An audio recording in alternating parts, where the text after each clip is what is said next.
Revathi Sachi car വിറ്റ കാര്യം മഹേഷിൽ നിന്ന് അറിയുന്നു. അവൾ പറയുന്നു, ഇപ്പോൾ എൻ്റെ ദേഷ്യം അവനോടാ, ആ ആൻ്റണിയോട്. അവൻ എൻ്റെ സച്ചേട്ടനോട് കാലിൽ വീണ് ക്ഷമ ചോദിക്കാൻ പറഞ്ഞല്ലേ, അവനെ ഞാൻ വെറുതെ വിടില്ല എന്ന് പറഞ്ഞുകൊണ്ട് രേവതി നടന്നു പോകുന്നു. അതിനുശേഷം കാണിക്കുന്നത് സുധി വാതിൽ തുറക്കുമ്പോൾ സുധിയെ നോക്കി ഒരാൾ ചിരിക്കുന്നതാണ്. ഇത് കണ്ട് സുധി ഞെട്ടുന്നു. പിന്നീട് കാണിക്കുന്നത് രേവതി ആൻ്റണിയുടെ ഓഫീസിൽ നിന്നാണ്. അവിടെ എത്തിയ രേവതി ആൻ്റണിയെ നോക്കി ഡാ ആൻ്റണി എന്ന് ഉറക്കെ പറയുന്നു. ഇത് കേട്ട ആൻ്റണി പെട്ടെന്ന് ഞെട്ടുന്നു.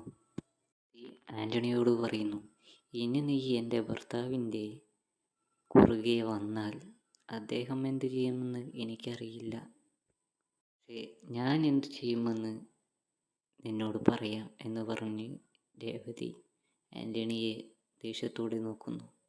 നാട്ടുകാരുടെ മുന്നിൽ വെച്ച് ചെരിപ്പൂരി അടിക്കും നിന്നെ ഞാൻ എന്ന് പറയുന്നു.